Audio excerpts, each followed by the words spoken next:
WandaVision is good or bad? I think I'm gonna go with good for now. For the last couple episodes, I've been a little unsure because, let's be honest, the first three episodes were a kind of boring snore fest, but the fourth episode definitely turned it around. If the rest of the series continues like this, then I feel it's safe to say that WandaVision will be at least a mostly good show.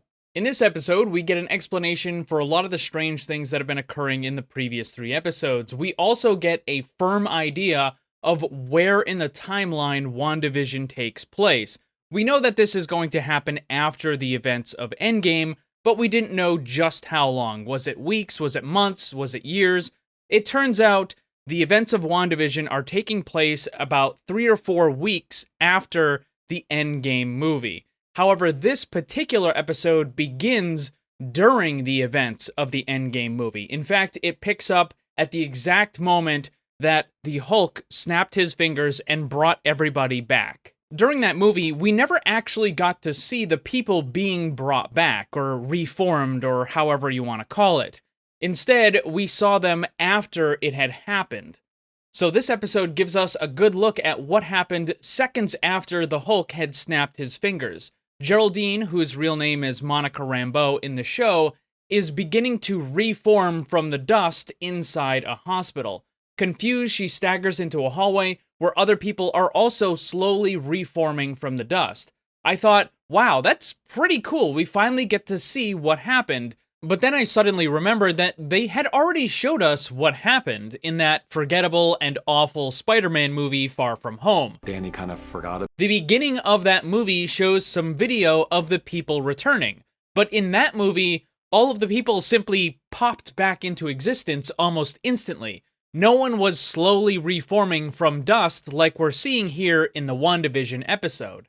So with this episode, it does seem like Marvel is kind of retconning how people returned from the snap, and while it's a small thing and it doesn't really matter, it's still kinda dumb. Oh, there it is. For the record, I do think that the WandaVision version is a lot better. Still inside the hospital, Rambeau runs into the doctor that had been treating her mother for cancer. The doctor says that her mother died, and Rambeau is confused because she had just been told that the surgery was successful. But as it turns out, that was quite a few years ago. The doctor informs her that while the surgery was successful, the cancer did end up returning and that her mother had died 3 years ago. 2 weeks go by and Rambeau returns to her job at Sword. She finds that her access card no longer works and that many things have changed. She gets briefed on all of these changes and brought up to date with everything that's been happening, but she's also informed that she's no longer allowed to go on certain types of missions. There is now a protocol in place for anyone that had returned from the snap. I'm not going to call it the blip because the blip is just dumb, so we're going to call it the snap. But given that it's a stupid-ass decision, I've elected to ignore it. As a result, she is assigned to a mission to help deal with a missing persons case. Now, unfortunately, in this episode, we see the return of several MCU characters that nobody likes and nobody cares about. The first is Agent Woo. He was an extremely annoying character from the Ant-Man sequel, though I have to admit, his character has been substantially improved for this TV show. The writers got rid of all of the stupid, annoying parts of the character, and instead, he acts like a normal person and is actually a decent character now. Sadly, they didn't do that for the other returning MCU character, but we'll get to that in just a minute. Rambeau arrives at the scene and is introduced to Agent Woo, who successfully pulls off the card trick he was trying to learn in the Ant-Man sequel. I understood that reference. He explains that it's not just a simple missing person case, but instead, it's a missing town. The people that live nearby, like the sheriff that has been called in to help, don't even acknowledge the existence of the town of Westview. As far as they're concerned, no such town has ever existed, despite the fact that we can very clearly see that there's a town sign and buildings behind it. Wu and Rambeau are a little confused because they know that the town exists, so they speculate that the amnesia must be affecting only the local area. Rambeau wants to investigate the town, but instead of trying to just go in, she decides to send a helicopter drone instead. The drone passes through some sort of energy field and then disappears. Rambeau walks up to the energy field and then starts touching it because she's an idiot. You're just a woman with a small brain. The show has been trying to portray Rambeau as being the best, the brightest, the most talented agent at S.W.O.R.D., and yet she very clearly has no idea what she's doing. She gets pulled into the energy field, where she is forced to live out the first 3 episodes as the character of Geraldine. I feel the need to point out that the sequence of events is pretty stupid. Since Rambeau didn't know that the energy field was there in the first place, there's no reason for her to have not tried to simply walk in or drive in. Why would she try to use the drone to go in first when she didn't even know that the energy field was there to begin with? It just doesn't make any sense, but the show wanted to have this sequence of events happen. They wanted to have the drone activate the field, and then have Rambeau go and investigate it, and then get pulled in. Where really, they could have just had her get in the car and drive through the field. I guess that would have been faster, but then they couldn't have done the weird helicopter thing that Wanda found later, but whatever. But don't worry, it gets worse. We then get introduced to another character that no one likes or cares about. It's the annoying girl from the Thor movies. Easily one of the most disliked characters in the entire MCU. Is that like a personal attack or something? I mentioned that they changed Agent Woo and made him less annoying, but sadly they didn't make the same changes for this character.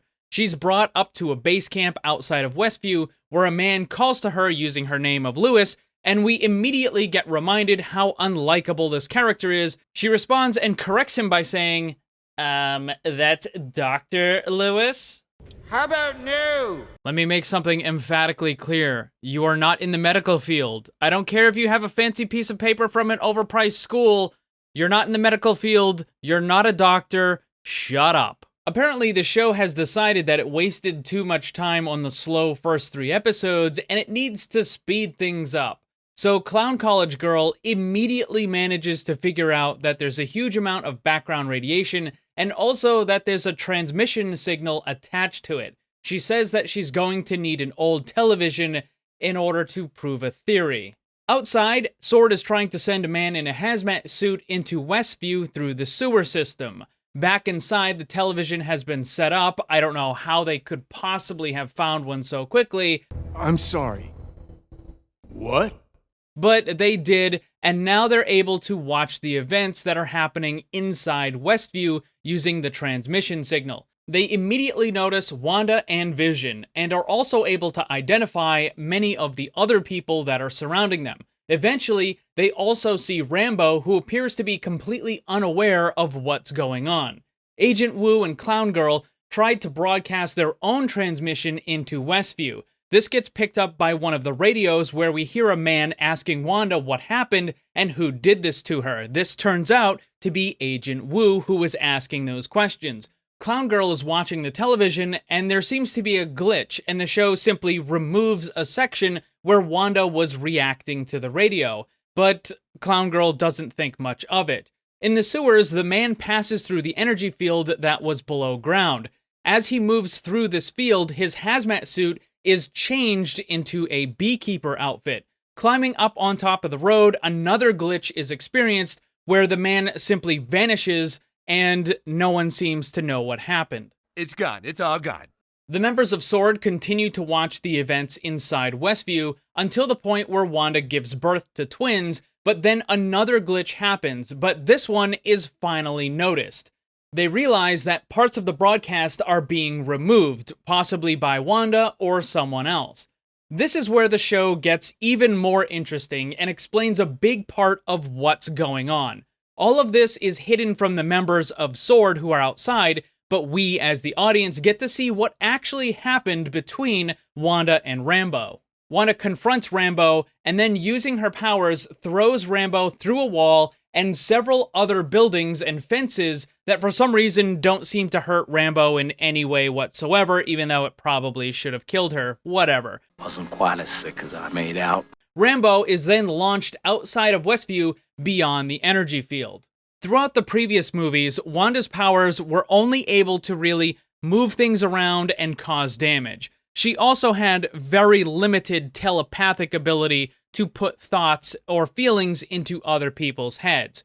However, now, instead of using her energy to only move things around, she can now manipulate reality. Using her new power, she recreates all of the walls and fences and fixes the house back to how it was before.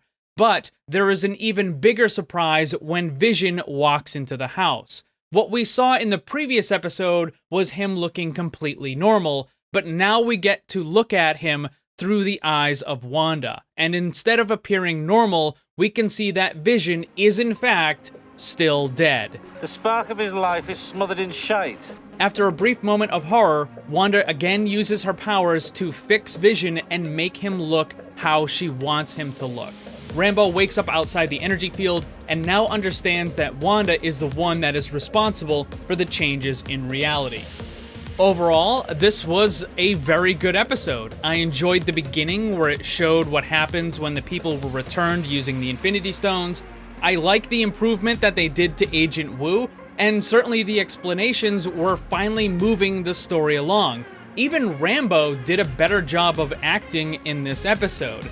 Clown Girl is still annoying, and unfortunately she's probably going to be around for the rest of the season, but there's not much you can do about that.